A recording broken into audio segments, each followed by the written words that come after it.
நான் இந்த நாளிலே 146வது சங்கீதத்தை அதை தியானிக்கலாம் என்று சொல்லி நினைக்கிறேன். இந்த காலகட்டங்கள்ல சங்கீதத்தை நான் வாசிச்சுட்டு வரேன். அப்ப 146வது சங்கீதத்தை வாசிக்கும் பொழுது இதை எத்தனையோ தடவை நம்ம வாசிருக்கிறோம். ஆனால் ஆண்டவர் ஒரு முறை கூட அதை உற்று பார்த்து அதுல எவ்வளவோ ஆழமான காரியங்கள், ஆண்டவரை குறித்து போடப்பட்டிருக்கிற அநேக காரியங்களை ஆண்டவர் அதை பார்க்கும்படியாக செய்தார். உண்மையாகவே எனக்கும் விசுவாசத்துல பலப்பட அது மிகவும் உதவியாக இருந்தது. அதை நம்ம பார்க்கலாம். சங்கீதம் 146வது சங்கீதத்தை நீங்க பார்த்தீங்கன்னா அதுல 10 வசனங்கள் தான் இருக்கிறது, சின்ன சங்கீதம். அந்த 10 வசனத்துல ஒரு சில காரியங்களை ஆண்டவர் சொல்லுகிறதை நம்ம ஆழமாக பார்க்கும் பொழுது உண்மையாகவே நம்ம விசுவாசத்துல தைரியப்பட்டவர்களாக, வளர்ந்தவர்களாக, திடப்பட்டவர்களாக நம்ம அந்த வசனத்தை நம்ம ஏற்றுக்கொண்டு தைரியமாக நம்முடைய காரியங்களை நம்மளால சந்திக்க முடியும் என்கிறதுல எந்த ஒரு சந்தேகமுமே இல்லை. அப்ப இந்த 146வது சங்கீதத்துல 146 முதல் 146ல இருந்து 150 வரை இருக்கிற அந்த கடைசி 5 சங்கீதங்களை ஹல்லேலூயா சாம்ஸ் என்று சொல்லுகிறார்கள். ஹல்லேலூயா என்று தேவனை மகிமைப்படுத்துகிற துதிக்கிற ஒரு சங்கீதங்களாக இந்த கடைசி 5 சங்கீதங்களும் இருக்கிறது என்று சொல்லி ஹல்லேலூயா சாம்ஸ் என்று அதுக்கு பெயர் கொடுக்கிறார்கள். அப்ப 146வது ஹல்லேலூயா என் ஆத்துமாவே கர்த்தரை துதி என்று துவங்குகிறது. 147 கர்த்தரை துதியுங்கள், நம்முடைய தேவனை கீர்த்தனம் பண்ணுங்கள் என்று சொல்லுகிறது. 148 நமக்கு தெரிய முழு சங்கீதமும் பல காரியங்களை அழைத்து சூரியனை, சந்திரனை, பூமியில் உள்ளவைகளே, மலைகளே, மேடுகளே என்று பலவற்றை அழைத்து கர்த்தரை துதியுங்கள் என்று சொல்லுகிற சங்கீதமாக இருக்கிறது. 149ல அல்லேலூயா கர்த்தருக்கு புதுப்பாட்டை பாடுங்கள் என்று சொல்லி அந்த துதிக்கிறதை குறித்து 149 சொல்லுகிறது. 150வது சங்கீதத்திலும் அல்லேலூயா தேவனை அவருடைய பரிசுத்த ஸ்தலத்தில் துதியுங்கள் என்று சொல்லி அந்த சங்கீதங்கள்ல முடிக்கிற அந்த 5 சங்கீதங்களும் துதிக்கிறத பற்றி சொல்லி முடிக்கிற ஒரு சங்கீதம் புத்தகமாக அது இருக்கிறதை நம்ம பார்க்கிறோம். அது மாத்திரல, சங்கீதத்துல பார்த்தா எல்லா இடத்துலயுமே அநேக இடங்களிலே ஆண்டவரை துதிக்கிறதை குறித்து போடப்பட்டிருக்கிறதை நம்ம பார்க்கிறோம். சோ இந்த சங்கீதத்துல முதலாவது வசனம் சொல்லுகிறது, அல்லேலூயா என் ஆத்துமாவே கர்த்தரை துதி என்று சொல்லுகிறது. அப்ப பாருங்க, அந்த பர்சன் தன்னுடைய ஆத்துமாவை அழைத்து தன் ஆத்துமாவோடு அவர்கள் பேசி அந்த ஆத்துமாவுக்கு அவன் ஒரு கட்டளை கொடுக்கிறான். என்ன சொல்லுகிறான்? என் ஆத்துமாவே கர்த்தரை துதி என்று சொல்லி தன்னுடைய ஆத்துமாவுக்கு ஆண்டவரை துதிக்க வேண்டும் என்று சொல்லி நினைப்பூட்டுகிறதை நம்ம பார்க்கிறோம். துதிக்கும்படியாக அழைக்கிறதை நம்ம பார்க்கிறோம். இதை குறித்து நம்ம பார்ப்போமானால் நமக்கே நன்றாக தெரியும். 103வது சங்கீதத்துல, நமக்கு எல்லாருக்கும் தெரிந்த சங்கீதத்துல நம்ம பார்த்தோமானால் அங்கே என் ஆத்துமாவே கர்த்தரை ஸ்தோத்திரி, என் முழு உள்ளமே அவருடைய பரிசுத்த நாமத்தை ஸ்தோத்திரி, என் ஆத்துமாவே கர்த்தரை ஸ்தோத்திரி, அவர் செய்த சகல உபகாரங்களையும் மறவாதே என்று சொல்லி தன்னுடைய ஆத்துமாவை அழைத்து ஆண்டவரை துதிக்கும்படியாக அவர் எத்தனையோ நன்மைகளை செய்திருக்கிறார், உபகாரங்களை செய்திருக்கிறார், அவைகளை மறவாமல் ஆண்டவரை துதி என்று சொல்லி தன்னுடைய ஆத்துமாவை சங்கீதக்காரன் அழைக்கிறதை நம்ம பார்க்கிறோம்.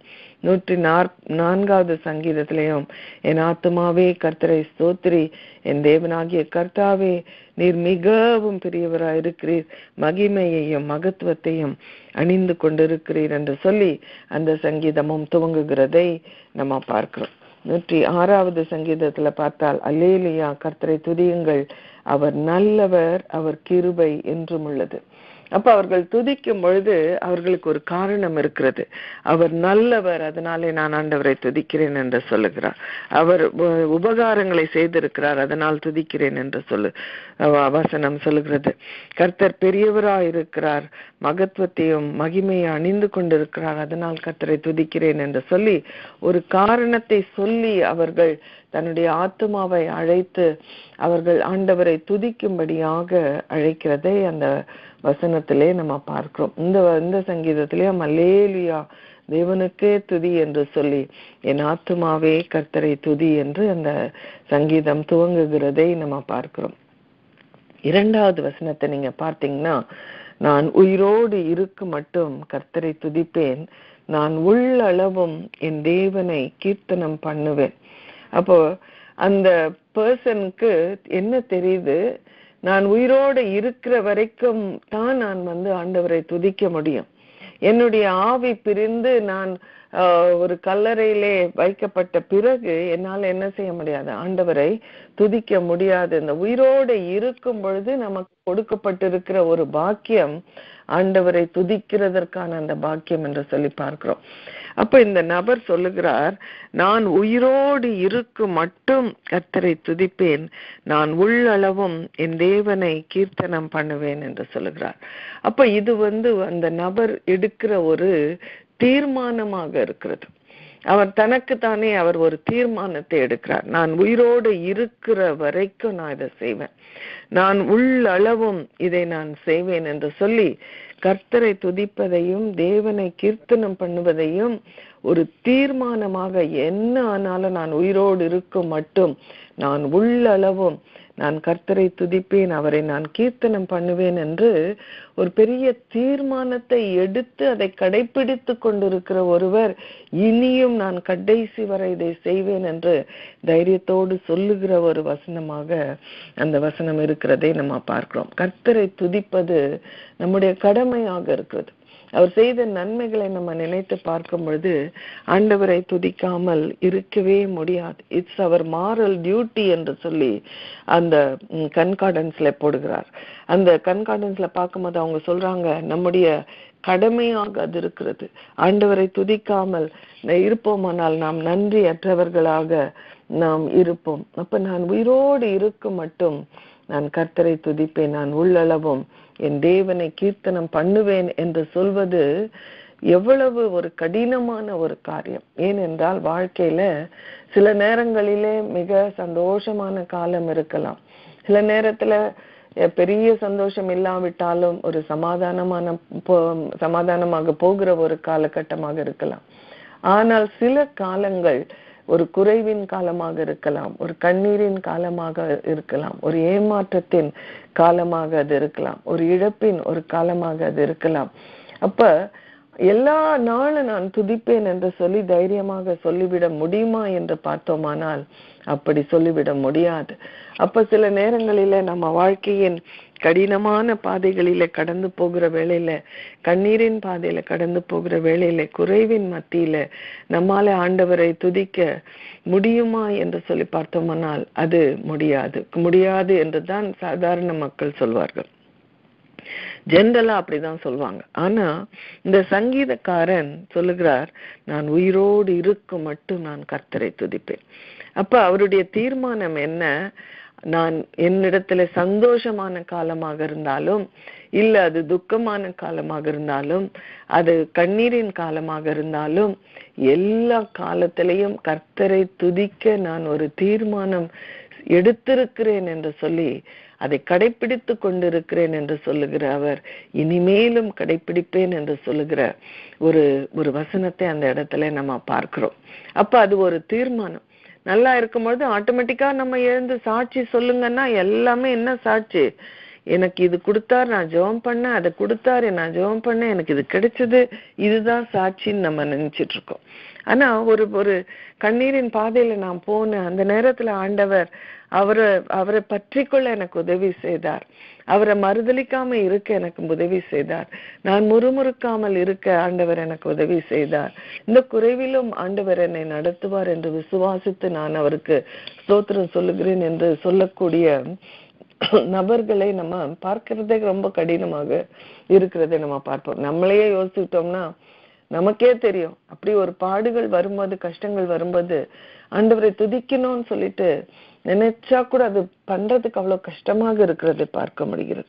ஆனால் இங்கே அதை தீர்மானமாக எடுத்து அதை கடைபிடித்து கொண்டிருக்கிற ஒருவர், இனிமேலும் நான் கடைபிடிப்பேன், நான் உயிரோடு இருக்கும் மட்டும் நான் கர்த்தரை துதிப்பேன், நான் உள்ளளவும் என் தேவனை கீர்த்தனம் பண்ணுவேன் என்று சொல்லி அவர் தைரியத்தோடு சொல்லுகிறதை நம்ம பார்க்கும் பொழுது, அப்படிப்பட்ட தீர்மானங்களை எடுத்து அதை கடைபிடிக்கிறவர்களாக நாம் இருக்க வேண்டும் என்கிற ஒரு வைராக்கியத்தை நமக்குள்ளாக அது கொண்டு வருகிறதை நம்ம பார்க்கிறோம். இங்க ஒரு அக்கா இருந்தாங்க, இப்ப அவங்க இறந்துட்டாங்க. ஆனா அவங்க முன்னால இருந்த பொழுது என்னுடைய ஒரு பிரேயர் பார்ட்னராக அவர்கள் இருந்தாங்க. பெரிய பிளெஸிங், ஸ்பிரிச்சுவல் பிளெஸிங்கா இருப்பாங்க. அவங்களுக்கு பிள்ளைங்க கிடையாது. அவங்க ஹஸ்பண்ட் இறந்துட்டாரு. அவர் இறந்தப்ப அந்த அக்காவுக்கு ஒரு 50க்கு கீழே தான் அவங்களுக்கு வயசு இருக்கும். அப்ப சடனா ஒரு நாள் அவர் ஹார்ட் அட்டாக் வந்து சடனா இறந்துட்டார். அப்போ அவங்களுக்கு எல்லாரும் நாங்கெல்லாம் அப்போ யங்கா இருந்தோம், we were in 30s அது மாதிரி. அப்ப நாங்கெல்லாம் பாக்குறோம், ஐயோ நம்ம வந்து ஒரு ரோல் மாடலா வச்சிருக்கிற ஒரு அக்காவுக்கு இப்ப ஒரு பிரச்சனை வந்திருக்கு, அவங்க இதை எப்படி கையாளுறாங்கன்றத நாங்க பாக்குறோம். எப்படி அவங்க அது how is she going to handle அப்படின்னு சொல்லிட்டு நாங்க அவங்கள பாக்குறோம். அப்போ பார்க்கும்போது அவங்க ஒரு முறுமுறுக்கிற காரியமா அவங்க சொல்லல, ஆண்டவரை ஏன் கடவுளே இல்லை அப்படியெல்லாம் எதுவுமே சொல்லல. ஆனா அவங்க வந்து சொன்னாங்க, என்னால இப்ப ஜெபம் பண்ண முடியல ஷீலா, ஆனா நான் வந்து ஸ்தோத்திரம் சொல்றேன் ஆண்டவரே, என்னால ஜெபிக்க முடியல, ஆனா நான் ஸ்தோத்திரம் சொல்றேன் அப்படின்னு சொல்லிட்டு அந்த காலகட்டத்துல அவங்க நிறைய ஆண்டவரை ஸ்தோத்திரம் சொன்னேன்னு சொன்னாங்க. எனக்கு அது ஆச்சரியமாக இருந்தது. எனக்கு யோசித்து பார்த்தா ஜெபிக்கிறது ஈஸியாச்சே, ஏன் ஆண்டவரே இதை அனுமதிச்சிங்க, ஏன் ஆண்டவரே என்ன இப்படி தனிமையில விட்டுட்டீங்க. நம்ம ஜெபிக்கிற போது நம்ம இருதயத்துல இருக்கிறது அப்படியே ஆண்டவர்கிட்ட சொல்ல முடியும், யாருக்கும் தெரிய வேண்டிய அவசியமே இல்லை. அப்ப அது பண்றது தானே ஈஸி. அந்த மாதிரி ஒரு கடினமான காலகட்டத்துல கண்ணீரின் பாதையில எப்படி ஸ்தோத்திரம் செலுத்த முடியும் அப்படின்னு சொல்லிட்டு நான் யோசித்து பார்ப்பேன். கடினமானது அவங்க தெரிஞ்சுக்கிட்டு ஈஸியானது அவங்க செய்யாம இருக்கிறாங்க, நான்னா அது ஆப்போசிட்டா நான் செய்திருப்பேன் அப்படின்னு சொல்லிட்டு நான் நினைச்சேன். ஆனா அவங்க சொன்னது என்னன்னா, நான் எப்பொழுதுமே கர்த்தரை ஸ்தோத்திரிக்கிறவளாக இருந்ததுனால அந்த இழப்புல என்னால ஸ்தோத்திரம் பண்ண முடிஞ்சது அப்படின்னு சொன்னாங்க.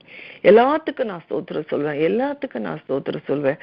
அதனால அது ஒரு தன்னுடைய வாழ்க்கையில ஊறி போன ஒரு காரியம், ஒரு பழக்கமாக மாறிவிட்ட காரியம், பார்ட் ஆஃப் ஹர் லைஃப் என்கிற மாதிரி மாறிவிட்ட ஒரு காரியமாக இருந்ததுனால அந்த நேரத்துல அவங்க சொல்றாங்க, நான் ஆண்டவரை துதிக்க நான் நிறுத்தவில்லை, எப்பொழுது ஆண்டவருக்கு நான் ஸ்தோத்திரம் சொல்லிக்கொண்டே இருந்தேன் என்று சொல்லி அவங்க அது சொல்லும்போது எனக்கு அது ஒரு பெரிய ஒரு சாட்சியாக இருந்தது, ஒரு பெரிய கற்றுக்கொள்ள வேண்டிய ஒரு பாடமாக கூட அது இருந்தது.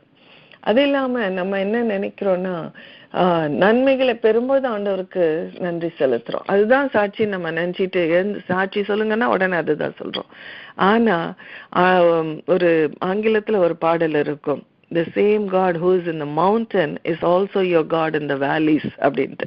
அப்ப பாருங்க, அந்த பெரிய மலைகளில் உயரமான ஒரு பகுதியில நம்மளை நடக்க பண்ணுகிற அந்த காலத்துல ஆண்டவரை நம்ம ஸ்தோத்திரிக்கிறோம். அதே தேவன் நம்மோட ஒரு பள்ளத்தாக்குல நடக்கும் பொழுது கூட அவர் நம்மோட கூட இருக்கிறார் என்பதிலே எந்த ஒரு சந்தேகமுமே இல்லை.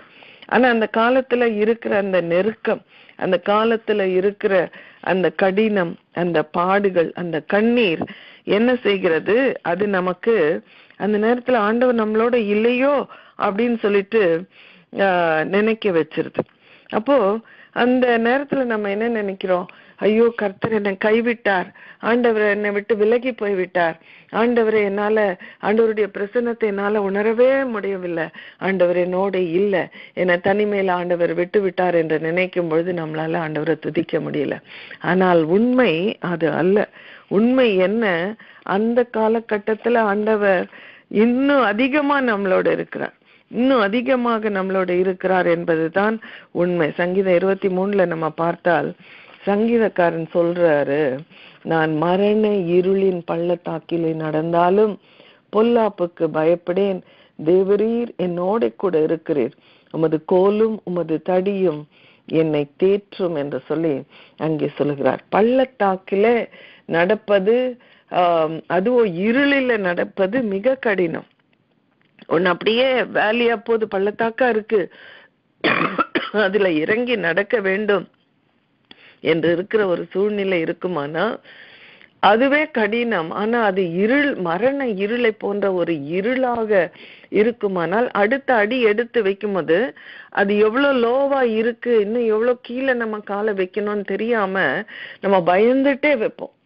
ஒரு ஸ்டெப் வைக்கிறதுக்கு கூட அவ்வளோ ஒரு யோசித்து அது என்ன நடக்கும்னு தெரியாம நம்ம காலடி வைக்க வேண்டி இருக்கும்.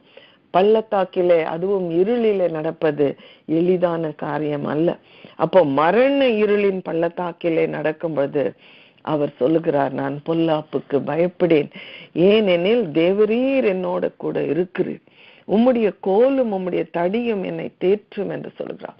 அப்போ தேவன் நம்மோட கூட இருப்பாரானால் அது பள்ளத்தாக்கா இருந்தாலும் அது நமக்கு ஒரு சந்திக்க கூடிய ஒரு அனுபவமாகத்தான் அது இருக்கும்.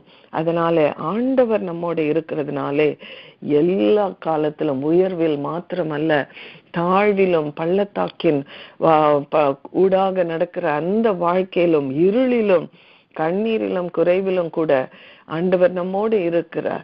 அதனுடைய அர்த்தம் நமக்கு புரியாவிட்டாலும், சூழ்நிலைகள் நமக்கு புரியாமல் இருந்தாலும் தேவன் என்னோட கூட இருக்கிறார், அவர் என்னை கரை சேர்ப்பார் என்கிற நம்பிக்கையோட நம்ம என்ன செய்ய முடியும், அந்த பள்ளத்தாக்கின் வாழ்க்கையில கூட நம்ம ஆண்டவரை துதிக்க முடியும் என்கிறதை நம்ம அறிந்து கொள்ள வேண்டும். அப்ப அதை அறிந்தவர்கள் என்ன செய்யறாங்க, தீர்மானம் பண்றாங்க, ஆமா ஆண்டவரே, இந்த உண்மையை நான் ஏற்றுக்கொண்டிருக்கிறேன், இதை என்னுடைய ஆவியிலே நீர் எனக்கு அந்த சத்தியத்தை ஏற்றுக்கொள்ள உதவி செய்திருக்கிறதுனால நான் என்ன தீர்மானம் எடுக்க போகிறேன், நான் உயிரோடு இருக்கு மட்டும் நான் கர்த்தரை துதிப்பேன், நான் உள்ளளவும் என் தேவனை கீர்த்தனம் பண்ணுவேன் என்று சொல்லி அந்த சங்கீதக்காரன் சொல்லுகிறதை நம்ம பார்க்கிறோம்.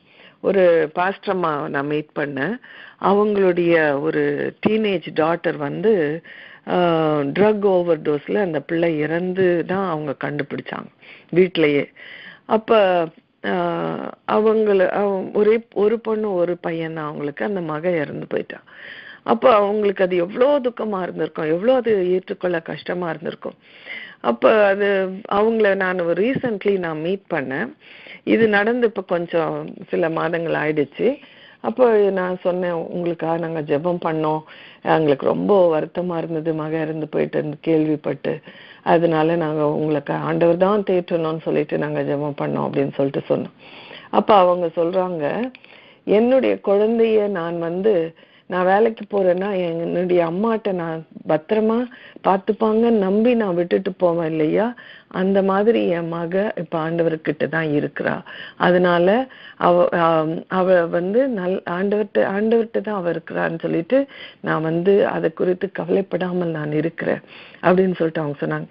எனக்கு ஆச்சரியமா இருந்தது, இது எப்படி இந்த சிச்சுவேஷனை இப்படி இன்டர்பிரட் பண்ண முடியும், எப்படி ஆண்டவர் என்னோட இருக்கிறத விட என் பிள்ளை ஆண்டவரோட இருக்குமானால் அது பெட்டர் அந்த பிள்ளைக்கு என்று சொல்லி அதுல அவர்கள் ஒரு தேறுதல் அடைந்தேன் என்று சொல்லி அவர்கள் சொல்லும் போது எனக்கு ஆச்சரியமா இருந்தது. ஒரு இழப்புல கூட ஆண்டவரை மறுதலிக்காம தூஷிக்காம ஆண்டவரை குறித்து அவர்கள் கைவிட்டார் என்று சொல்லாமல் அவர்கள் பேசுகிறார்களே, சமாதானத்தோடு பேசுகிறார்களே, அந்த நேரத்திலே ஆண்டவரை துதிக்கிற துதி அவர்களுடைய வாயில இருக்கிறது.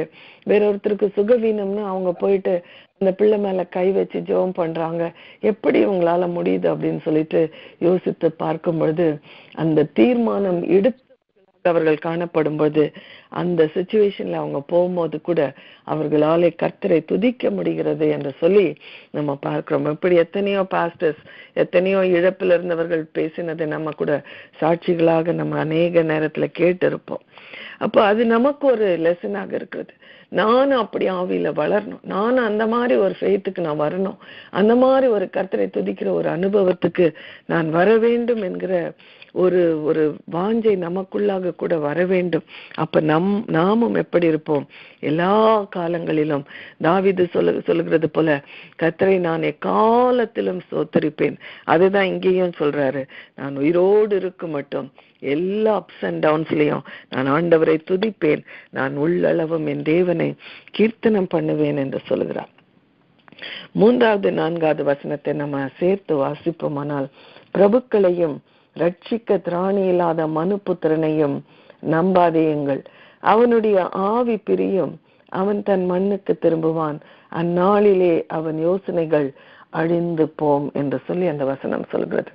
அப்போ மனிதர்களுக்கு இருக்கிற ஒரு டெண்டன்சி என்னன்னா, யாராவது ஒரு பொசிஷன்ல இருக்கிறாங்கன்னா, யாராவது பணக்காரா இருப்பார்களானால், யாராவது எனக்கு இந்த இந்த மினிஸ்டர் தெரியும், இந்த பெரிய லீடர் தெரியும், இந்த பெரிய பிசினஸ் மேன் தெரியும், இந்த ஜாப் எல்லாம் கொடுக்கறவங்களை எனக்கு தெரியும், அப்படியெல்லாம் சொன்னா நம்ம என்ன நினைக்கிறோம்? நம்முடைய நம்பிக்கையை நாம் அவர்கள் மேல வைக்கிறோம். இந்த பர்சன் என்னோட இருந்தால் என்னுடைய பல தேவைகள் சந்திக்கப்படும், இந்த நபரோட நான் இருப்பேன், ஆனால் அவர் எப்படி பவர்ஃபுல்லாக இருக்கிறாரோ அப்ப எனக்கும் அந்த பவர்ஃபுல்னஸ் கொஞ்சம் கிடைக்கும். அவங்களோட எனக்கு ஒரு உறவு கிடைக்குமானால் அவர்களுடைய உதவி எனக்கு கிடைக்கும். இவர்களோட எனக்கு ஒரு தொடர்பு கிடைக்குமானால் அவர்களுக்கு அநேகரை தெரியும், அதனால என்னுடைய பல்வேறு சிச்சுவேஷன்ல அவர்கள் எனக்கு உதவியாய் இருப்பார்கள் என்று சொல்லி மனிதர்கள் மேலே, பிரபுக்கள் மேலே நாம் அவர்கள் மேலே நம்பிக்கையை வைக்கிறவர்களாக இருக்கிறோம். அப்போ இந்த டெண்டன்சி உலகத்துல மனிதர்கள் மத்தியில காணப்படுகிற ஒரு காரியமாக இருக்கிறது. ஆனால் வேதம் நமக்கு கற்றுக் கொடுக்கிற காரியம் என்னவென்றால், பிரபுக்களையும் ரட்சிக்க திராணி இல்லாத மனுபுத்திரனையும் நம்பாதேயுங்கள் என்று சொல்கிறார். யாரெல்லாம் பவர்ஃபுல் நினைக்கிறோமோ, யாரெல்லாம் பிரபுக்கள் நினைக்கிறோமோ, யாரெல்லாம் பணக்காரர் என்று நினைக்கிறோமோ, இவங்களுக்கு எல்லாரையும் தெரியும், இவங்க ரொம்ப கான்டாக்ட்ஸ் உள்ளவங்க நினைக்கிறோமோ, அவர்களை எல்லாம் நம்பாதேயுங்கள் என்று வசனம் சொல்கிறது. அவர்கள் ரட்சிக்க திராணி இல்லாதவர்கள் என்று வேதம் சொல்கிறது. அப்போ மனுபுத்திரர் மேலே நம்பிக்கையை வைக்காதிருங்கள் என்கிறது தான் இந்த சங்கீதத்துல கொடுக்கப்படுகிற ஒரு முக்கியமான செய்தி. அப்ப மனிதர் மேலே நம்பிக்கையை வைக்காதிருங்கள், அவனுடைய ஆவி பிரியும். யார் பெரியவன் நினைச்சிட்டு இருக்கோமோ, யார் பவர்ஃபுல் நினைச்சிட்டு இருக்கோமோ, அவர்களுடைய ஆவியே ஒரு நாள் பிரியும். அந்த ஆவிய மரணத்துக்கு அவங்க எனக்கு மரணமே வராது என்று சொல்லக்கூடிய பவர்ஃபுல்லான பீப்புள் யாருமே கிடையாது. அவங்களே ஒரு நாள் ஹெல்ப்லெஸ்ஸா மரித்துதான் போகிறார்கள். அவர்களுடைய ஆவி பிரியும், அவன் தன் மண்ணுக்கு திரும்புவான், அந்நாளிலே அவனுடைய யோசனைகள் அழிந்து போகும். அவர்களுடைய ஆவி பிரியும், அவர்கள் மண்ணுக்கு திரும்புவார்கள்.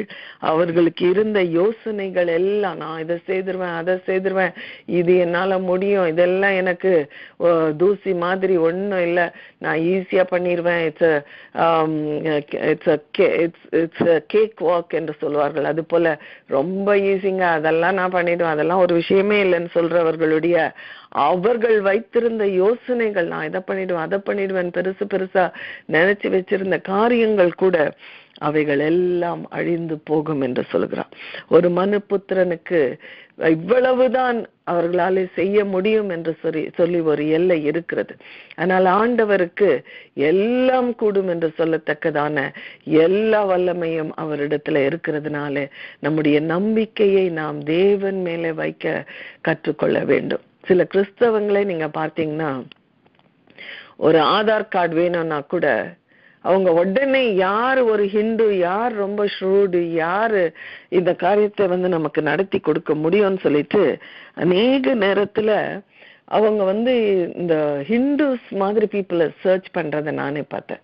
எனக்கு ஆச்சரியமாக இருந்தது. ஆண்டவருடைய பிள்ளைகளாக இருந்து கொண்டு இவர்கள் இப்படி உலகத்தார் போல இப்படி யோசிக்கிறார்களே என்று யோசித்து பார்த்தால் எனக்கு ரொம்ப ஆச்சரியமாக இருந்தது. அப்ப பாருங்க, மனிதர்கள் மேலே நம்பிக்கை வைக்கிறது மனிதர்களுடைய ஒரு தன்மையாக இருக்கிறது. ஆனால் ஆண்டவர் சொல்லுகிறார், அவர்களுடைய ஆவியே பிரியம், அவர்களே மண்ணுக்கு திரும்புவார்கள். அவர்கள் வைத்திருந்த யோசனைகளை நிறைவேற்ற முடியாமல் அவர்களே கடந்து போவார்கள். அவர்களுடைய யோசனைகள் அழிந்து போகும். பிரபுக்களும் மனுபுத்திரர் தான், அவர்கள் ரட்சிக்க திராணி இல்லாதவர்கள் என்று சொல்லி ஆண்டவர் சொல்றார். அதனால மனிதர்கள் மேலே உங்கள் நம்பிக்கையை வைக்காதிருங்கள் என்று சொல்லி ஒரு பெரிய பாடத்தை ஆண்டவர் கற்றுக் கொடுக்கிறார். அப்ப பாருங்க, யோசேப்பை உயர்த்தினது யார்? ஒரு மனிதன் கிடையாது, கர்த்தருடைய கரம் அங்கே இடைப்பட்டதுனாலே அந்த யோசேப்பு ஒரு சிறையில அடைக்கப்பட்டவனாக அவன் இருந்திருந்தாலும் அவன் ஒரு நாளில திடீரென்று பார்வோனுக்கு அடுத்த ஸ்தானத்துல தான் பிறவாத ஒரு தேசத்துல, ஒரு சிட்டிசனா இல்லாத ஒரு தேசத்துல அவன் ஒரு பெரிய அதிகாரியாக மாற்றப்பட்டான் என்று பார்க்கிறோம். யார் அதை செய்தது? தேவனுடைய கரம் அதை செய்தது என்று பார்க்கிறோம். தானியேலுக்கு 10 மடங்கு ஞானத்தை கொடுத்து அந்த தேசத்துல யாருக்கும் இல்லாத விசேஷித்த திறமைகளை கொடுத்து விசேஷித்த ஆவினாலே அவனை நிரப்பி பல்வேறு ராஜாக்கள் அவனுடைய ஆலோசனை எனக்கு வேண்டும் என்று கேட்கத்தக்கதான ஒரு ஞானத்தை தானியேலுக்கு கொடுத்து அவன் தான் பிறவாத தேசத்துல இனி ஒரு தேசத்துல இருந்தாலும் அவனுக்கு கனத்தை கொடுக்கும்படியாக ஆண்டவர் அவனை உயர்த்தி வைத்திருந்தார். அது எந்த மனிதனாலும் நேரிடவில்லை, அது கர்த்தருடைய கரம் அதை செய்தது என்று சொல்லி நம்ம பார்க்கிறோம். இப்படி நாம் சொல்லிக்கொண்டே போகலாம். ஆண்டவருடைய கரத்தினாலே உயர்ந்தவர்கள் அநேகர் வேதத்துல எழுதப்பட்டிருக்கிறதை நாம் பார்க்கிறோம். அதனால மனிதர்கள் மேலே நாம் நம்பிக்கை வைக்க வேண்டியதில்லை. தேவாதி தேவனை நாம் பற்றி கொள்வோமானால் அவரால் எல்லாம் கூடும். நம்முடைய பிரச்சனைகள் ஆண்டவருக்கு முன்பாக ஒன்றுமே இல்லை.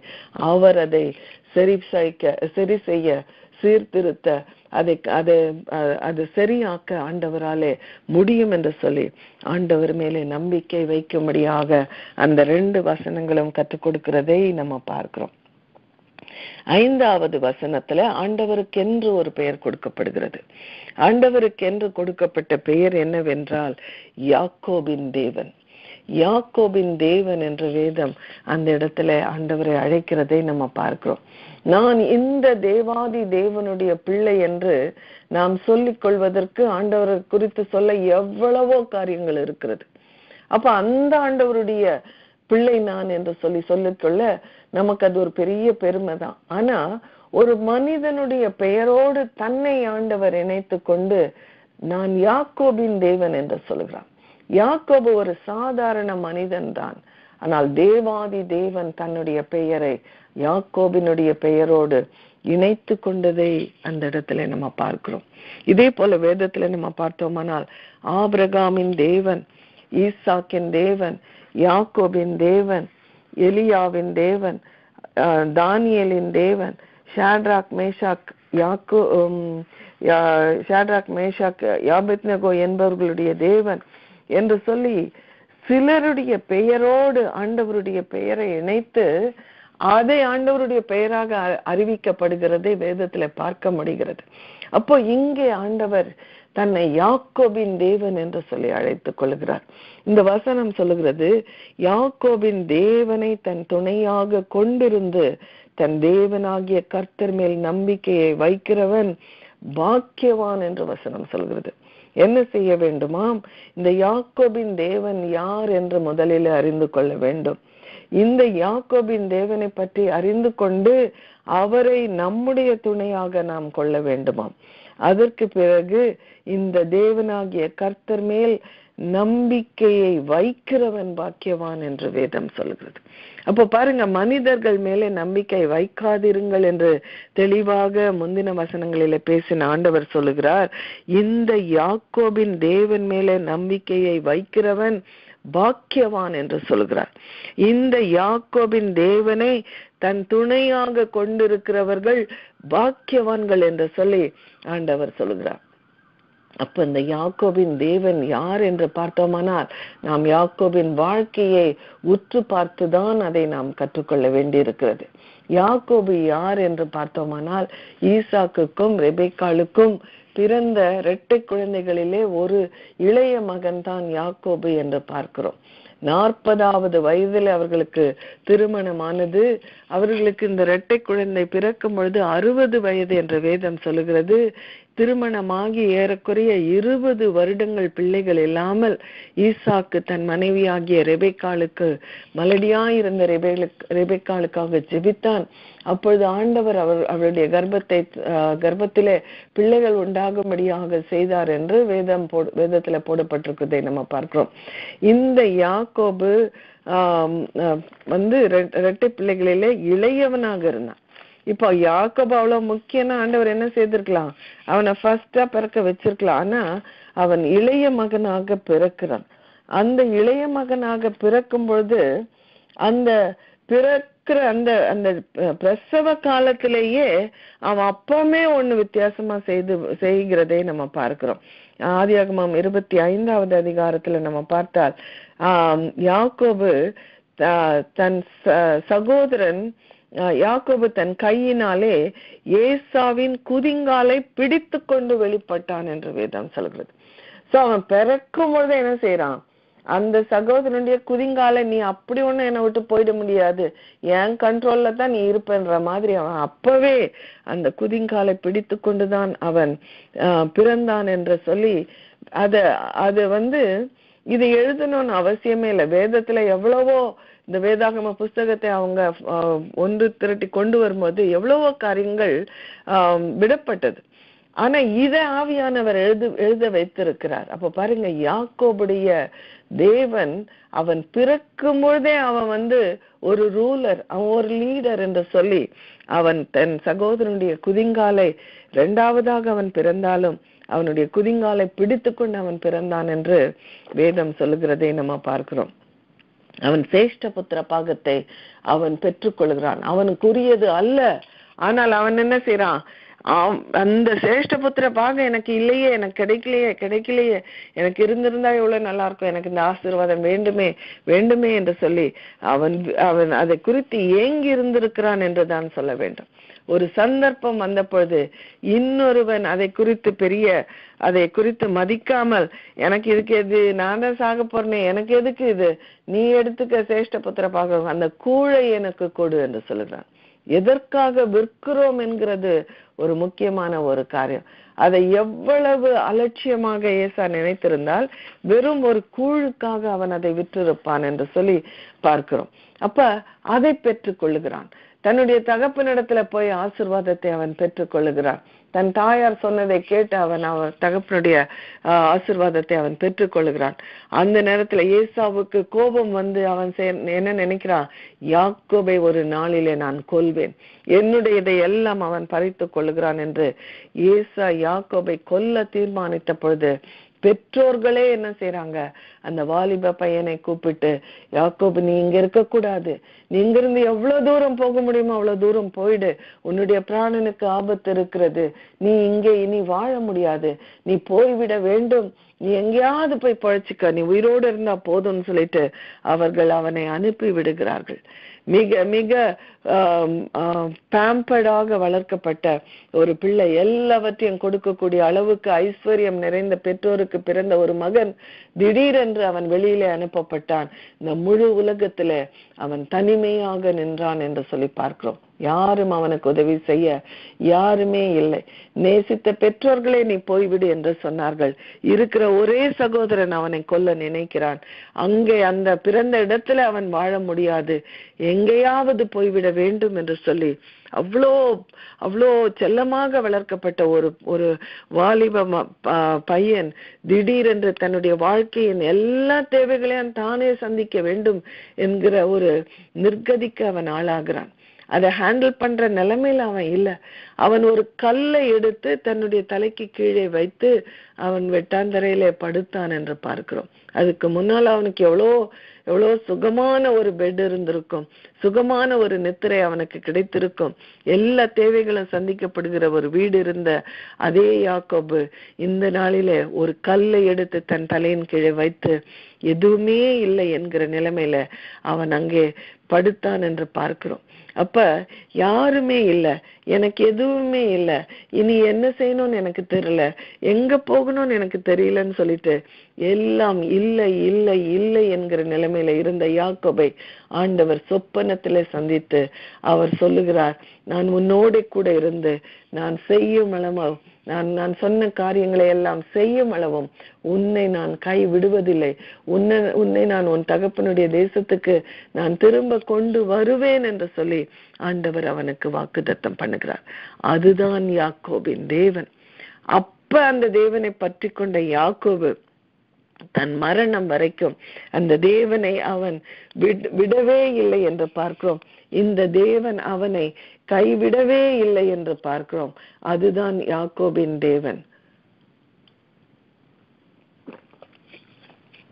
அவன் போய் லாபானுடைய வீட்டிலே சேர்கிறான். லாபான் அவனுக்கு எவ்வளவு அநியாயம் செய்தாலும் ஆண்டவர் அவனோட கூட இருந்தார். அதிசயமான விதத்துல ஆண்டவர் அவனை ஆசீர்வதித்தார். எதுவும் அவனுக்கு கிடைக்க கூடாது, சம்பள பணம் கூட கொடுக்க கூடாது என்று நினைத்திருந்த லாபானுக்கு முன்பாக ஆசீர்வாதமான ஒரு ஒரு ஒரு அற்புதமான விதத்துல யாக்கோபை ஆண்டவர் ஆசீர்வதித்து பரிவாரங்களோடு, மனைவிகளோடு, பிள்ளைகளோடு அவன் தன் தேசத்துக்கு திரும்பி வர ஆண்டவர் பண்ணினார் என்று பார்க்கிறோம். யார் கொல்வேன் என்று இருந்தானோ அந்த ஏசா அவனை சமாதானமாக ஏற்றுக்கொண்டான் என்று சொல்லி நம்ம பார்க்கிறோம். அந்த யாக்கோபு மரிக்கிற காலகட்டத்துல ஆண்டவர் சொல்லுகிறார், நீ எகிப்துக்கு போ, அங்கே நான் உன்னோட கூட நான் வருவேன் என்று சொல்லுகிறார். யோசேப்பு அந்த இடத்துல நீ மரிக்கும் பொழுது உன் கண்களை அவன் மூடுவான் என்று சொல்லுகிறார். பாருங்க, ரிட்டையர்மெண்ட் ஆன அப்புறம் நம்ம பல காரியங்கள் பிளான் பண்ணி வச்சிருப்போம். நான் இந்த ஊர்ல தான் இருப்பேன், இந்த இடத்துலதான் இருப்பேன், இந்த வீட்டுலதான் நான் இருப்பேன், என்னுடைய கடைசி காலம் இப்படித்தான் இருக்க வேண்டும், நான் மரித்த பொழுது என்னை இங்கேதான் அடக்கம் செய்ய வேண்டும் என்றெல்லாம் ஒரு தீர்மானத்தை அவர்கள் மைண்ட்ல ஒரு பிளான் வச்சிடுறாங்க. அது பிள்ளைகளுக்கு அவர்கள் சொல்வார்கள், இப்படிதான் செய்யணும் அப்படின்னு சொல்லிட்டு சொல்லுவாங்க. ஆனா அந்த காலத்துல ஆண்டவர் சொல்றார், நீ எகிப்துக்கு போ என்று சொல்லுகிறார். அங்கே அவனுடைய இருதயத்தின் ஆழத்தில் இருக்கிற ஒரு ஆசை என்னவென்றால், நான் மிகவும் நேசிக்கிற யோசேப்பு தான் நான் மரிக்கும் பொழுது என் கண்களை மூட வேண்டும். அப்போ பாருங்க, யோசேப்பு மரித்து போனான் என்று சொல்லி சகோதரர்கள் வந்து சொல்லும் போது அப்பவே அந்த ஆசையில மண்ணு விழுந்தாச்சு. ஆனா ஆண்டவர் பாருங்க, அவனுடைய ஆசை, அந்த எண்ணத்தை கூட அறிந்தவராக ஆண்டவர் இருக்கிறார். அதை நிறைவேற்ற ஆண்டவர் அவனை எகிப்துக்கு கொண்டு போகிறார். அங்கே அவன் மரிக்கும் பொழுது யோசேப்பை பார்க்கிறான், யோசேப்பின் பிள்ளைகளை பார்க்கிறான், பிள்ளைகளை ஆசீர்வதிக்கிறான், எகிப்து தேசத்துல சுகமாய் வாழ்கிறான். அங்கே அவன் மரித்த பொழுது யோசேப்பு அவன் கண்களை மூடுகிறான். அவன் விரும்பினபடியே அவனுடைய முற்பிதாக்கள் அடக்கம் செய்யப்பட்ட அந்த குகையிலே அவன் அடக்கம் செய்யப்பட வேண்டும் என்று விரும்பினபடியே அங்கிருந்து அவர்கள் கொண்டு வந்து அந்த குகையிலே அவனை அடக்கம் பண்ணினார்கள். எங்க யாக்கோபை அடக்கம் செய்யணும் அப்படின்றதுல வரைக்கும் ஆண்டவர் யாக்கோபுக்கு உண்மையா இருந்ததை நம்ம பார்க்கிறோம். நம்ம நினைக்கிறோம் நம்முடைய வாழ்க்கை முடிகிற வரைக்கும், அந்த உயிர் போற வரைக்கும் ஆண்டவர் நம்மளோட இருக்கிறார், அப்புறம் கிடையாதுன்னு நினைக்கிறோம். ஆண்டவர் உன் கண்களை யார் மூடுவார் என்று கூட அவர் யோசிக்கிறார். நீ எங்கே அடக்கம் செய்யப்பட வேண்டும் என்பதை குறித்து கூட அதை கூட ஆண்டவர் நிறைவேற்றுகிறவராக இருக்கிறார் என்று பார்க்கும்பொழுது, அவன் தாயின் கர்ப்பத்துல உருவான நாள் முதல் அவன் மரித்து அடக்கம் பண்ணப்பட்ட நாள் வரை உண்மையாயிருந்த தேவன் தான் யாக்கோபின் தேவன் என்கிறதை யாக்கோபின் வாழ்க்கையை உற்று பார்த்து நாம் கற்றுக்கொள்கிறோம். வேதம் சொல்கிறது, அவரை நீங்கள் துணையாக கொண்டிருக்க வேண்டும், உங்களுடைய நம்பிக்கை அவர் மேல நீங்கள் வைப்பீர்கள், ஆனால் நீங்கள் பாக்கியவான்கள் என்று வேதம் சொல்கிறது.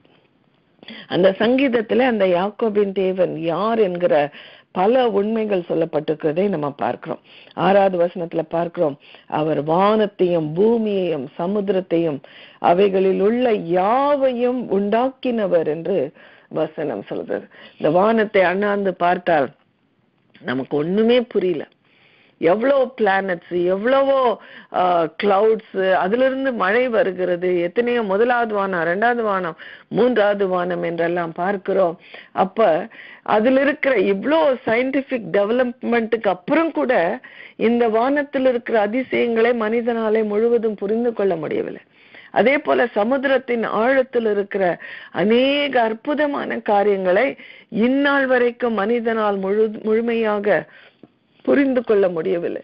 இந்த பூமியில எத்தனையோ காரியங்கள் இருக்கிறது, எவ்வளவோ காரியங்களை கண்டுபிடித்திருக்கிறார்கள். அவர்கள் கண்டுபிடிக்காத அநேக காரியங்கள் இருக்கிறது. அவைகள் எல்லாவற்றையும் அறிந்து கொள்ளுகிற ஒரு புத்தி மனிதனுக்கு இவ்வளவு சயின்டிபிக் டெவலப்மெண்ட்டுக்கு அப்புறமும் இல்லை என்று சொல்லுகிறோம். அப்ப இவற்றை எல்லாம் உண்டாக்கின தேவன் எப்பேற்பட்ட தேவன்! அப்ப யாக்கோபின் தேவன் யார் என்று விளக்குகிற இந்த சங்கீதத்திலே முதலாவது சொல்லுகிற காரியம், வானத்தையும் பூமியையும் சமுத்திரத்தையும் அவைகளில் உள்ள யாவையும் உண்டாக்கினவர் என்று சொல்லி வேதம் சொல்லுகிறதை நம்ம பார்க்கிறோம். அப்போ ஆபிரகாம் தன்னுடைய வேலைக்காரனை அனுப்பி ஈசாக்குக்கு ஒரு பெண்ணை கண்டுபிடித்து கொண்டு வரும்படியாக அனுப்புகிறார். எந்த பக்கம் போனோன்னே அவருக்கு தெரியல. அப்போ அவர் சொல்றார், இந்த பொண்ணை நீ இங்கதான் கொண்டு வரணும், என் மகனை நீ அங்க கொண்டு போக முடியாது, நீ அந்த பெண்ணை நீங்க கொண்டு வர வேண்டும் என்று சொல்லும்போது, அந்த பெண் என்னோட வராமற் போனால் நான் என்ன செய்வது என்று கேட்கிறான். அப்பொழுது ஆபிரகாம் சொல்லுகிறார், வானத்தை உண்டாக்கின கர்த்தர் தம்முடைய தூதனை உனக்கு முன்பாக அனுப்புவார் என்று சொல்லுகிறார். அப்போ கிரியேட்டர் காட் என்கிறதுல எவ்வளவு நம்பிக்கை வைக்க முடியும் என்கிறதே இந்த இடத்துல நம்ம பார்க்கிறோம். ஆண்டவர் உருவாக்க முடியுமானால் அவரால் எல்லாம் செய்யக்கூடும். அப்போ உருவாக்குகிற தேவன், இவ்வளவு காரியத்தை உருவாக்கின தேவனுக்கு நம்முடைய வாழ்க்கையில் இருக்கிற பிரச்சனைகள் அவருக்கு பெரிய காரியமே அல்ல. அவற்றை மாற்ற அவரால் கூடும். அதனாலே உண்டாக்கினவர் என்கிறதை நம்முடைய ஆவியிலே நம்ம ஏற்றுக்கொள்ளணும். ஆண்டவர் எவ்வளவு பெரியவர் என்கிறதை நம்முடைய ஆவியிலே நாம் ஏற்றுக்கொள்ளும்போது, என்னுடைய பிரச்சனையை நான் ஆண்டவரிடத்துல கொண்டு போகும்போது அவர் அதை சரி பார்க்க அவர் வல்லவராக இருக்கிறார். ஒரு கார் கெட்டு போகுமானால் அந்த காரை செஞ்ச அந்த டீலர்ட்ட போறோம். நம்ம இப்ப ஹாண்டானா ஹாண்டா டீலர்ட்ட தான் போறோம். ஒரு பென்ஸ் கார்னா பென்ஸ் கார் டீலர்ட்ட தான் போறோம். ஏன்னு அதை உருவாக்கினவனே அவன் தான், அவனுக்கு எல்லாம் தெரியும். அப்ப ஏதோ ஒன்று பழுதுபட்டால் அவனாலே சரி பார்க்கவும் முடியும். அதனால தான் நம்முடைய ஆண்டவரை நம்முடைய சரீரம் பாதிக்கப்படும் போது கூட, என்னை உண்டாக்கினவர் நீர் ஆண்டவரே, இந்த சரீரத்தை சரி பார்க்கவுமால் ஆகும் என்று சொல்லி அவரிடத்துல நம்மால போக முடிகிறது. கிரியேட்டர் காட் என்பது எவ்வளவு ஒரு பவர்ஃபுல்லான ஒரு காரியம். அவ்வளவு வல்லமையுள்ள தேவன் நம்முடைய தேவனாக இருக்கிறார் என்கிறதை அறிந்து கொள்ள வேண்டும். அடுத்த வசனம் சொல்லுகிறது, அவர் என்றென்றைக்கும் உண்மையை காக்கிறவர். என்றென்றைக்கும் உண்மையை காக்கிறவர். ஏன் நம்ம முன்னால இருந்த ஃப்ரெண்ட்ஸ் இப்ப நம்மளோட இல்ல, அவங்க உண்மையா இல்ல, நான் நினைச்ச மாதிரி அவங்க இல்ல, முன்னால இருந்தது போல அவங்க இல்ல, முன்ன போல இல்லாமல் இப்பொழுது அவர்கள் அதிகம் மாறிவிட்டார்கள் என்று சொல்லுகிற மனிதர்களைத்தான் நாம் திரும்ப திரும்ப திரும்ப பார்த்து கொண்டிருக்கிறோம். அப்ப நாம் நேசிக்கிறவர்கள் நம்ம ஏமாற்றினாலும் வேதம் சொல்லுகிறது, உண்மையை காக்கிறவராக ஆண்டவர் இருக்கிறார். எதை வாக்குத்தத்தம் பண்ணினாரோ அதை நிறைவேற்ற அவர் வல்லவராக இருக்கிறார். ஆங்கிலத்துல he keeps his promises என்று போடப்பட்டிருக்கிறது. எதை ஆண்டவர் சொல்லி இருக்கிறாரோ அதை நிறைவேற்ற அவர் வல்லவராக இருக்கிறார். ஏனென்றால் அவர் உண்மையை காக்கிற தேவனாக அவர் இருக்கிறார் என்று சொல்லி இந்த இடத்துல நம்ம பார்க்கிறோம். 7வது வசனத்துல பார்க்கிறோம், அவர் ஒடுக்கப்பட்டவர்களுக்கு நியாயம் செய்கிறார் என்று சொல்லி. அநேக நேரத்துல ஒடுக்கப்படும் பொழுது நம்ம நினைக்கிறோம் நமக்கு நியாயமே கிடைக்காது, நியாயமே நமக்கு கிடைக்கிறதுக்கு வாய்ப்பே இல்லை. ஏனென்றால் நான் ஒடுக்கப்பட்டவளாக இருக்கிறேன். நாங்க சின்ன குரூப்பா இருக்கிறோம், நாங்க பலவீனர்களாக இருக்கிறோம், நாங்கள் அறியப்படாதவர்களாக இருக்கிறோம், எங்களுடைய கூக்குரல் எப்படி அது கேட்கப்படும் என்று சொல்லி ஒடுக்கப்பட்டவர்கள் நம்பிக்கையற்றவர்களாக இருக்கிறார்கள். இஸ்ரவேல் ஜனங்கள் எகிப்திலே அடிமைகளாக இருந்த பொழுது அவர்களாலே எகிப்தியராலே அவர்கள் ஒடுக்கப்பட்டார்கள். அவர்களுடைய கதறுதலும் கண்ணீரும் கூக்குரலும் தேவ சந்நிதியில் எட்டிற்று என்று வேதம் சொல்கிறது. ஆண்டவர் சந்நிதியில் அந்த கூக்குரல் அடைந்த பொழுது அவர் மோசேயை அழைத்து அவர்களை விடுதலை பண்ணி வெளியே கொண்டு வரும்படியாக பார்வோனிடத்துல மோசேயை ஆண்டவர் அனுப்பினார் என்று பார்க்கிறோம். ஒடுக்கப்பட்டவர்களுடைய சத்தமும் கண்ணீரும் அவர்களுடைய நியாயமும் யார் அதை குறித்து நினைப்பதே கிடையாது. அதுதான் மனிதர்களுடைய தன்மை. ஆனால் ஆண்டவர் சொல்றார், அப்ரெஸ்ட் என்று ஆங்கிலத்துல போடப்பட்டிருக்குது, யார் ஒடுக்கப்படுகிறார்களோ அவர்களுக்கு நியாயம் செய்ய இறங்கி வருகிற தேவனாக யாக்கோபின் தேவன் இருக்கிறார் என்று அந்த வசனம் சொல்கிறது. பசியா இருக்கிறவர்களுக்கு ஆகாரம் கொடுக்கிறார். பசியா இருக்கிறவங்களுக்கு நீங்க என்னதான் அவ்வளோ ட்ரெஸ் தர, இந்த கார் தரேன், இது தரேன், அது தரேன் நம்ம சொன்னாலும் அவன் சொல்லுவான், எனக்கு பசிக்குதுங்க, கொஞ்சம் உணவு முதல்ல கொடுங்க அப்படின்னு நான் கேட்பான். வேற எதுவும் பசியா இருக்கிறவனுக்கு அந்த நேரத்துல அவனுக்கு என்ன செய்து விட முடியாது, அந்த அந்த நேரத்துல ஒரு ஆறுதலை கொடுத்து விட முடியாது. பசியா இருக்கிறவர்களுக்கு ஆண்டவர் ஆகாரம் கொடுக்கிறார் என்று சொல்லி வசனம் சொல்லுகிறது. கட்டுண்டவர்களை கர்த்தர் விடுதலை ஆக்குகிறார். கட்டுண்டவர்களை கர்த்தர் விடுதலை ஆக்குகிறார். இதெல்லாம் நம்ம பார்த்தா உலகம் பார்த்துட்டு இவங்களுக்கு வேற வேலை இல்லை, இவங்களுக்கெல்லாம் எனக்கு உதவி செய்ய எனக்கு டைம் இல்லைன்னு சொல்லி கடந்து போகிற அந்த ஒரு கூட்டத்துக்கு ஆண்டவர் இறங்கி அவர்களுக்காக செயல்படுகிறவராக இருக்கிறார் என்று திரும்ப திரும்ப இந்த சங்கீதத்துல காண்பிக்கப்படுகிறதை பார்க்கிறோம். ஒடுக்கப்பட்டவர்களுக்கு நியாயம் செய்கிறார், பசியா இருக்கிறவர்களுக்கு ஆகாரம் கொடுக்கிறார், கட்டுண்டவர்களை கர்த்தர் விடுதலை ஆக்குகிறார் என்று வேதம் சொல்கிறது. வேதத்திலேயே எத்தனையோ பேர் கட்டுண்டவர்களாக இருந்திருக்கிறார்கள், சிறைப்பட்டவர்களாக அவர்கள் இருந்திருக்கிறார்கள். ஆனால் கர்த்தர் அவர்களை விடுதலை ஆக்கி இருக்கிறார் என்று பார்க்கலாம். தானியேல் சிங்கக்கெபியில இருந்தார், யோசேப்பு சிறைச்சாலையில இருந்தார், பவுல் சிறைச்சாலையில இருந்தார், பேதுரு சிறைச்சாலையில இருந்தார், எரேமியா தீர்க்கதரிசி சிறைச்சாலையில இருந்தார் என்றெல்லாம் வேதத்துல அநேக தேவ பிள்ளைகள் சிறைச்சாலையில இருந்திருக்கிறார்கள். அவர்கள் சில நேரங்கள்ல வெளியே வரவே முடியாது. ஏன்னா பெரிய அந்த காலத்து லீடர்ஸே அவங்களுக்கு விரோதமாக இருக்கும்போது எப்படி அவர்கள் வெளியே வர முடியும் என்கிற ஒரு சூழ்நிலை இருந்தாலும் ஆண்டவர் அதிசயமான விதமாக அவர்களை வெளியே கொண்டு வந்தார் என்றெல்லாம் நம்ம வேதத்துல பார்க்கிறோம். விடுதலை ஆக்குகிற தேவனாக ஆண்டவர் இருக்கிறார். குருடரின் கண்களை கர்த்தர் திறக்கிறார் என்று வேதம் சொல்லுகிறது. இயேசுவானுடைய ஊழியத்துல கண்கள் பார்வை இல்லாத அநேக குருடர்களை ஆண்டவர் குணமாக்கினார் என்று பார்க்கிறோம். அது ஒரு பிசிக்கல் ஹீலிங் ஆக இருக்கிறது, சரீரத்தின் பிரகாரமான ஒரு சுகமாக அது இருக்கிறது. ஆனால் ஆவிக்குரிய பிரகாரமாக தங்களுடைய ஆவியின் கண்களை குருடாக்கி இருக்கிறான் என்று வேதத்துல போடப்பட்டிருக்கிறது. அவர்களுடைய மனசாட்சி குருடாக்கப்பட்டிருக்கிறது என்று வேதத்துல போடப்பட்டிருக்கிறது. இந்த சுவிசேஷத்தின் ஒளியை காண முடியாதபடிக்கு அவர்கள் கண்கள் குருடாக்கப்பட்டிருக்கிறது என்று பார்க்கிறோம்.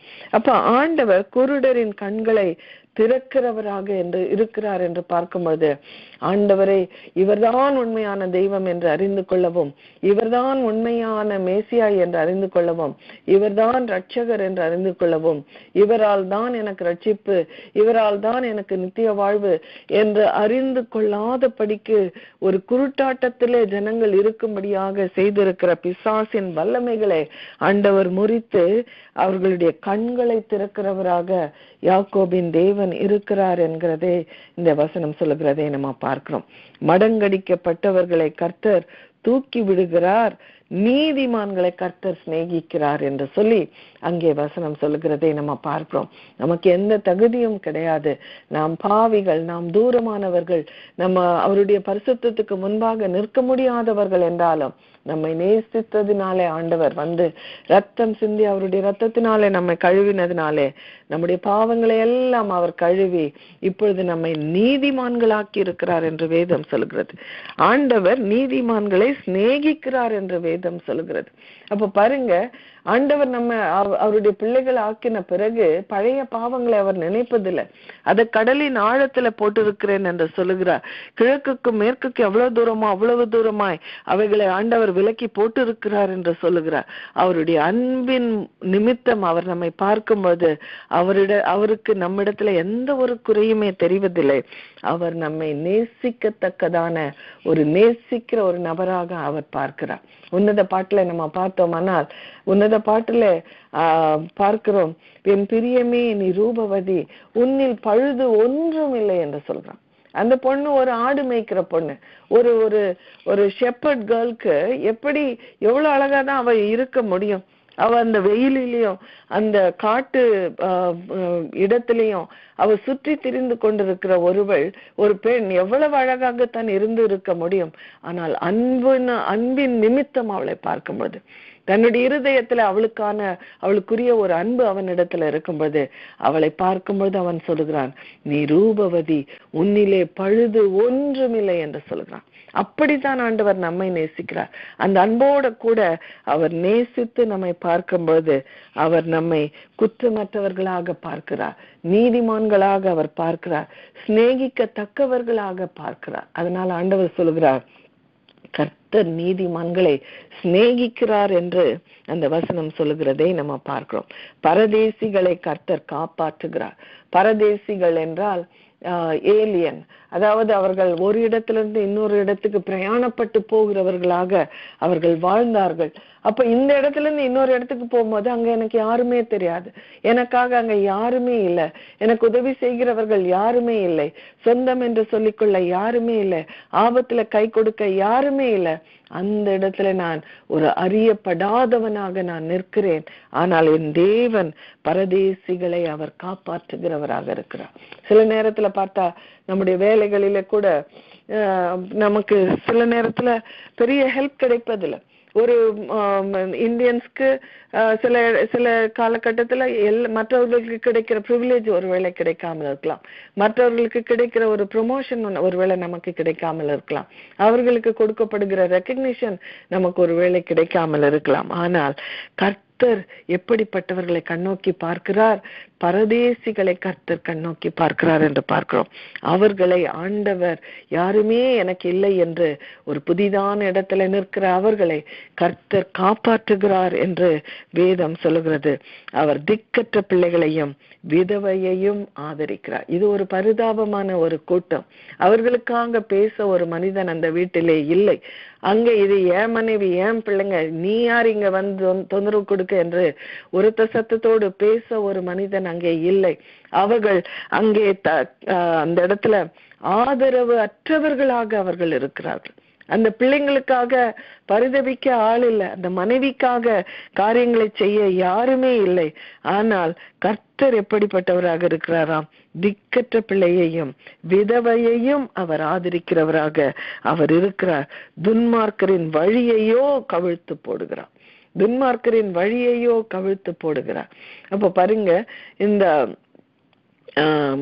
பழைய ஏற்பாட்டு காலத்துல எல்லாம் இந்த விதவைகள் என்ன செய்வாங்க? அந்த விதவைகள் அந்த கணவன் மரிக்கும் போது என்ன செய்வாரா, இவங்களை பார்த்துக்கிட்டோம் அப்படின்னு சொல்லிட்டு யாராவது ஒரு லீடர், ஒரு பொசிஷன்ல இருக்கிற யார்கிட்டையாவது தன்னுடைய சொத்துக்களை எல்லாம் கூட ஒரு பார்த்து கொள்ளும்படியான ஒரு ரெஸ்பான்சிபிலிட்டியை கொடுத்து, அந்த பிள்ளைங்களை பார்த்துக்கோங்க, என் மனைவியை பார்த்துக்கோங்க, என் பிள்ளைங்களை பார்த்துக்கோங்க, இவ்வளவுதான் எங்களுக்கு இருக்குது, இதெல்லாம் உங்கள்கிட்ட கொடுக்குறேன், அவங்கள பார்த்துக்கோங்கன்னு சொல்லிட்டு அந்த கணவன் மரித்து போவாராம்.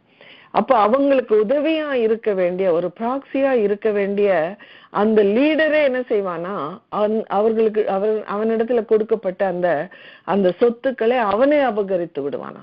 அப்ப அந்த விதவைக்கும் அந்த பிள்ளைகளுக்கும் இருந்ததும் இல்லாமற் போக பண்ணுகிறவர்களாக பார்த்து கொள்ளுவேன் என்று சொன்னவர்களே விரோதிகளாக மாறுகிற காலகட்டங்கள் எல்லாம் இருந்தது என்று சொல்வார்கள். அப்ப இந்த ஒரு தீர்க்கதரிசி இடத்துல ஒரு விதவை போய் சொல்வா, என் பிள்ளைங்களை அவங்க அடிமைகளை எடுத்துன்னு போக பாக்குறாங்க, எங்களுக்கு உதவி செய்யுங்கன்னா. அப்ப அவர் சொல்ல, உன் இடத்துல என்ன இருக்குதுன்னு கேட்டு, என்ன இருக்குன்னு சொல்லி அதை விட்டு நீ உன் கடனை அடைத்துடுன்னு சொல்றாரு. அந்த கான்டெக்ட்ல எக்ஸ்பிளைன் பண்ணும்போது அவர் சொல்றார், யாரை நம்பி அவர்கள் இருந்திருக்க வேண்டுமோ அவர்களே அவர்களுக்கு விரோதமா எழும்பி அவர்களுடைய எல்லாவற்றையும் அவர்கள் அபகரித்து கொள்ளுகிற ஒரு காலகட்டமாக அது இருந்தது. அப்போ விதவைகளுக்கு எந்த ஒரு நம்பிக்கையுமே இல்லை, அவர்களுக்காக பேச ஆள் இல்லை என்றிருக்கிற ஒரு கூட்டத்தில் அவர்கள் இருந்தாலும் கர்த்தர் அவர்களை ஆதரிக்கிறவராக இருக்கிறார் என்று வேதம் சொல்கிறது. அப்ப இதை செய்கிறவர்கள் துன்மார்க்கர். இப்படி ஏழைகளை ஏழைகளிடத்திலிருந்து எல்லாவற்றையும் அபகரிக்கிறவர்கள் துன்மார்க்கர்களாக இருக்கிறார்கள். மற்ற தீமைகளை செய்கிறவர்கள் துன்மார்க்கர்களாக இருக்கிறார்கள். வேதம் சொல்லுகிறது, இவர்களுக்கு உதவி செய்கிறது மாத்திரமல்ல, இனி அவர்களுடைய வாழ்க்கை சமாதானமாக இருக்கும்படியாக துன்மார்க்கரின் வழியையோ கர்த்தர் கவிழ்த்து போடுகிறார். அவன் பாருங்க, தைரியமா ஒருத்தர் வந்து நான் இப்படிதான் செய்வேன், இதை யார் கேட்பீங்க அப்படின்னு சொல்லிட்டு ஒருத்தன் தைரியமா வந்து தவறா நான் இப்படிதான் நிப்பேன், நீ என்ன செய்வ அப்படின்னு கேட்கிறான்னா அவன்கிட்ட ஏதோ ஒரு பவர் இருக்குது, ஏதோ ஒரு தைரியம் இருக்குது, யாரோ அவனுக்கு பின்னால இருக்கிறார்கள். ஆனால் அவர்களிடத்துல நெருங்க நாம் பயப்பட்டாலும் வேதம் சொல்கிறது, துன்மார்க்கரின் வழியையோ கர்த்தர் கவிழ்த்து போடுகிறார். அப்ப பாருங்க, குறைவுள்ளவர்கள், ஒடுக்கப்பட்டவர்கள், பசியானவர்கள், குருடர்கள், மடங்கடிக்கப்பட்டவர்கள், பரதேசிகள், திக்கற்ற பிள்ளைகள், விதவைகள் என்று எங்கே உதவி வேண்டுமோ, யாராவது உதவி செய்ய மாட்டார்களா என்று காத்திருக்கிற ஒரு பரிதாபமான கூட்டத்துக்கு ஆண்டவர் இறங்கி வந்து அவர் உதவி செய்கிறவராக இருக்கிறார். எத்தனை பேருடைய சிறுமையிலே அவர்களை கண்ணோக்கி பார்க்கிற தேவனாக அவர் இருக்கிறார். இவ்வளவு உண்டாக்கினவர் என்கிற ஒரு பெரிய வல்லமை படைத்த தேவனாக இருந்தாலும் குறைவில் இருக்கிறவர்கள், ஒடுக்கப்பட்டவர்கள், சிறையில் இருக்கிறவர்கள், மடங்கடிக்கப்பட்டவர்கள் என்று சிறுமையான அந்த கூட்டத்தோடு எப்பவுமே வேதத்துல நம்ம பார்த்தோம்னால் அந்த சின்ன குரூப்போட தான் ஆண்டவர் இருப்பார். அந்த சின்ன இஸ்ரவேலோட தான் ஆண்டவர் இருப்பார். சிறு கூட்டமே பயப்படாதேன்னு சொல்வார், சிறுமந்தையே பயப்படாதேன்னு சொல்வார். ஏன் பெரிய கூட்டத்தோட இருந்தா இன்னும் பவர்ஃபுல்லா தெரிவாரு. அவருக்கு பெருசுன்னு ப்ரூவ் பண்ண ஒன்றுமே இல்லை. ஏன்னா அவர் ஆல்ரெடி எல்லாவற்றையும் விட அவர் பெரியதான தேவனாக இருக்கிறார். அவர் எங்கே குறைவானவர்களாக இருக்கிறார்களோ, சிறுமியானவர்களாக இருக்கிறார்களோ, சிறுமந்தியாக இருக்கிறார்களோ அவர்களுக்கு உதவி செய்கிறவர்களாக, அவர்களோடு இருக்கிற தேவனாக இருக்கிறார். எப்படி யாக்கோபு யாருமே இல்லை என்று அவன் தனித்து நின்றானோ, அப்பொழுது தேவன் அவனுக்காக இறங்கி சொல்லுகிறார், நான் உன்னோட இருக்கிறேன், நான் உனக்கு எல்லாவற்றையும் செய்வேன், நீ விரும்புகிற உன்னுடைய தகப்பன் வீட்டுக்கு நான் கொண்டு வருவேன், நான் இதை செய்கிற வரை, இதை நான் செய்கிற மட்டும் உன்னை நான் கைவிடுவது இல்லை என்று ஆண்டவர் அங்கே வாக்குத்தத்தம் பண்ணினார் என்று சொல்லி பார்க்கிறோம்.